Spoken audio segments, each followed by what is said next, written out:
the things I say in everything we do every day. Bismillahirrahmanirrahim. Assalamualaikum warahmatullahi wabarakatuh. Dijawab yang semangat teman-teman. Assalamualaikum warahmatullahi wabarakatuh. Kaifahalukum teman-teman kelas 1. Alhamdulillah bertemu lagi dengan Kak Rois di materi yang kedua, bab sirah. Sebelum Kak Rois mulai, Kak Rois mau mengingatkan teman-teman untuk mengerjakan tugas di materi yang pertama. Alhamdulillah sudah ada 10 anak, sudah ada 10 dari teman-teman yang sudah mengerjakan. Yang lainnya Kak Rois tunggu ya. Ya. Kaifahalukum teman-teman?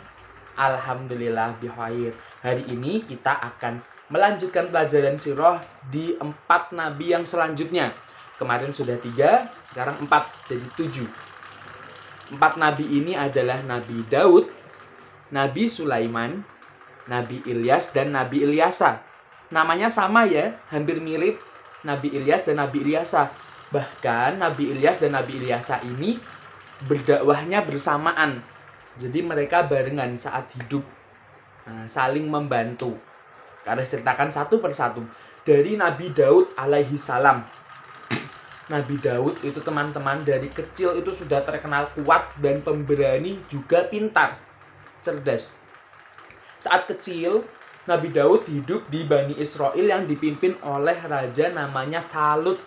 Raja yang baik, raja yang soleh. Kemudian ada musuh dari umat Bani Israel saat itu yang bernama Jalut. Dia adalah raja yang sangat ganas, yang sangat kasar, yang sangat jahat. Bahkan terkenal dengan tubuhnya yang besar. Lebih besar dari orang biasa. Beberapa orang menyebutnya raksasa. Bukan raksasa yang besar sekali, bukan. Tapi karena tubuhnya sangat besar, sangat kuat, sampai dijuluki raksasa. Saking kuatnya. Saat itu tentara Raja Talut takut menghadapi tentaranya Raja Jalut yang jahat. Karena besar-besar seperti itu. Hingga kemudian Nabi Daud datang dengan membawa ketapel teman-teman. Tapi ketapelnya bukan seperti ini. Ketapelnya kayak diputar-putar kemudian dilempar. Ketapel berisi batu melawan Raja Jalut yang besar dan jahat. Nabi Daud dengan kekuatannya dan kepintarannya menghitung. Oh, jarak antara saya dengan Jalut segini.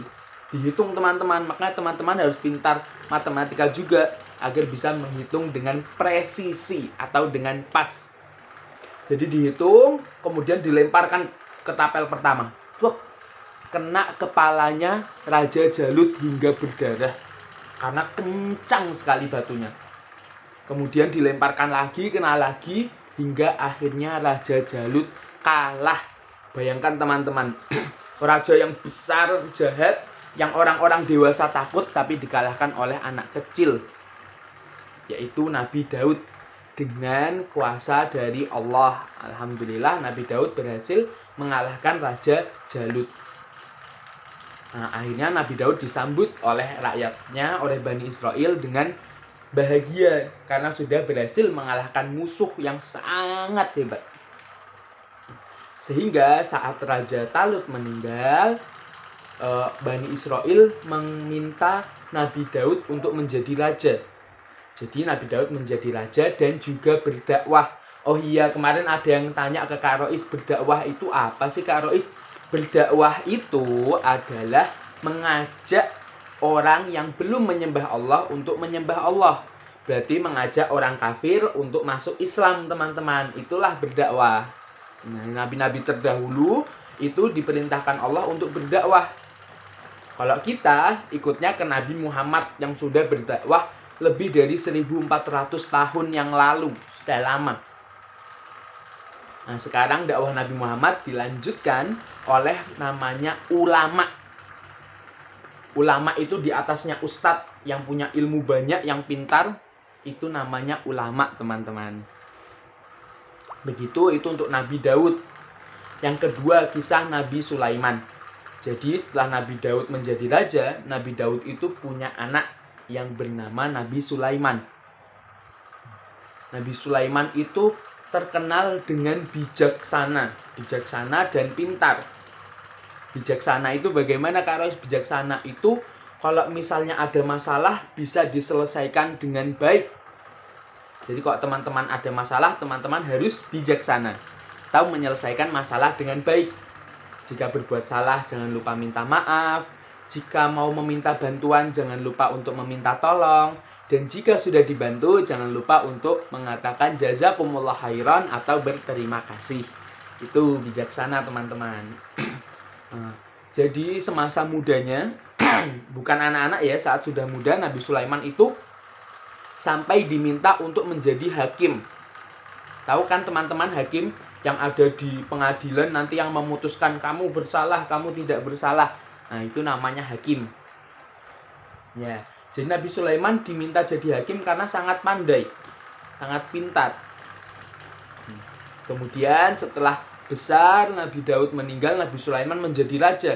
Dan Nabi Sulaiman ini diberi mukjizat oleh Allah, teman-teman. Ada yang belum tahu mukjizat? Mukjizat adalah kelebihan atau suatu peristiwa yang hanya diberikan kepada nabi-nabi Allah atau orang-orang pilihan Allah. Jadi mukjizatnya Nabi Sulaiman itu adalah Nabi Sulaiman bisa berbicara dengan hewan, bisa berbicara dengan jin, dan juga bisa mengendalikan angin. Jadi Nabi Sulaiman itu bisa mengendalikan angin, maksudnya bisa mengendarai angin. Kalau zaman sekarang tidak ada yang bisa mengendarai angin, bisanya naik pesawat kalau mau terbang. Kok Nabi Sulaiman dulu bisa karena mukjizat dari Allah. Jadi Nabi Sulaiman bisa berbicara dengan hewan, dengan manusia, dengan jin, dengan angin, dan bisa menguasai mereka. Menguasainya gimana? Jadi Nabi Sulaiman punya pasukan yang terdiri dari hewan, jin, manusia, dan angin. Sangat besar kekuasaannya Nabi Sulaiman. Dan Nabi Sulaiman tidak pernah sombong, tidak pernah merasa paling hebat, tetap beribadah dan tetap berdakwah, teman-teman. Banyak sekali kisah Nabi Sulaiman yang berbicara dengan semut. Pernah saat Nabi Sulaiman akan berjalan dengan pasukannya yang besar, kemudian ada semut-semut, ada rumah semut lagi, semut-semutnya lagi jalan, lagi lewat. Kemudian Nabi Sulaiman berbicara kepada semutnya untuk tidak perlu takut karena saya tidak akan menginjakmu. Jadi Nabi Sulaiman ngambil jalur lain agar tidak menginjak semut. Juga pernah berbicara kepada burung hudhud. Dan berbicara dengan hewan-hewan lain. Itulah mukjizat Nabi Sulaiman alaihi salam. Luar biasa ya, Masya Allah. Kemudian yang ketiga adalah Nabi Ilyas. Nabi Ilyas itu hidup juga di daerah dekat Mesir. Jadi padang pasir. Nabi Ilyas sangat rajin mengajak kaumnya untuk beribadah, untuk menyembah Allah karena kaumnya tidak mau menyembah Allah. Karena kaumnya malah mengejek Nabi Ilyas malah dibilang orang gila. Tiba-tiba datang nyuruh-nyuruh. Akhirnya Allah menurunkan azab kepada kaumnya Nabi Ilyas, yaitu kekeringan. Jadi kemarau panjang sampai tidak ada air. Karena kalau kita tidak ada air, kita tidak bisa melakukan hal-hal yang bisa menyambung hidup, teman-teman. Karena apa? Kalau kita hidup itu sangat butuh air, teman-teman. Untuk minum, untuk mandi, untuk mencuci, untuk bersuci juga, dan banyak manfaat air. Jadi kita tidak bisa hidup tanpa air, teman-teman. Saat terkena kemarau, kekeringan panjang, mereka malah menyalahkan Nabi Ilyas. Dikira Nabi Ilyas lah yang menyebabkan ini semua. Padahal mereka sendiri yang menyebabkan ini semua karena tidak mau beribadah kepada Allah. Tidak mau menyembah Allah. Mereka malah menyembah patung. Padahal patung itu kan yang mereka buat sendiri ya. Malah mereka menyembah patung yang mereka buat sendiri. Kan aneh, teman-teman. Kemudian Nabi Ilyas malah mau dibunuh oleh kaumnya. Bukan kaumnya bertaubat, malah Nabi Ilyas mau dibunuh. Nabi Ilyas kemudian sembunyi di salah satu rumah orang yang anaknya itu sedang sakit. anaknya ini bernama Ilyasa yang nantinya akan menjadi nabi. Nah, kemudian Nabi Ilyas berdoa kepada Allah agar menyembuhkan Ilyasa ini. Alhamdulillah Allah mengabulkan doanya dan Ilyasa sembuh. Saat Ilyasa sembuh dan remaja, Ilyasa terus membantu Nabi Ilyas untuk berdakwah. Dan kemudian Ilyasa diangkat menjadi Nabi Ilyasa. Itulah pertemuan Nabi Ilyas dan Nabi Ilyasa. Yang keempat sekarang kisahnya Nabi Ilyasa. Jadi Nabi Ilyasa bersama Nabi Ilyas berdakwah terus dan meminta Allah untuk mencabut kekeringannya hingga banyak sekali dari kaumnya yang sudah masuk Islam. Akan tetapi setelah Nabi Ilyas meninggal, banyak lagi yang kembali menyembah patung. Jadi mereka membuat sendiri patung yang menurut mereka bagus, dipahat, tok tok tok tok tok. Wah, aku pingin patung seperti gajah. Mereka membuat patung seperti gajah. Wah, aku pingin patung seperti lemari, dibuat seperti lemari. Nah, seperti itu teman-teman. Aku ingin patung seperti unta, dibuat seperti unta. Setelah mereka buat, apa yang mereka lakukan? Mereka menyembahnya. Kan aneh, mereka menyembah sesuatu yang mereka buat sendiri. Aneh kan teman-teman? Nah, kemudian setelah Nabi Ilyas meninggal, kenapa mereka kok malah kembali lagi? Karena mereka meragukan, mereka tidak percaya kalau Nabi Ilyasa ini juga nabi. Akhirnya Allah menurunkan azab lagi berupa kekeringan, barulah mereka percaya kepada Nabi Ilyasa. Makanya kita sebagai seorang muslim yang baik harus percaya kepada Nabi dan apa saja yang disampaikan oleh Nabi, agar kita masuk surga dan tidak terkena azab Allah.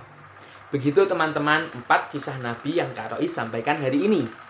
Jangan lupa untuk mengerjakan tugas bagi yang belum, dan insya Allah besok Jumat ada Zoom. Dan seperti biasa setelah Zoom akan Kak Rois share tugas yang berupa Google Docs atau seperti kuis itu ya. Sampai jumpa insya Allah di pertemuan selanjutnya. Ilal liqa. Jangan lupa tetap belajar, jaga kesehatan, dan tetap beribadah agar kita semua mendapat pahala.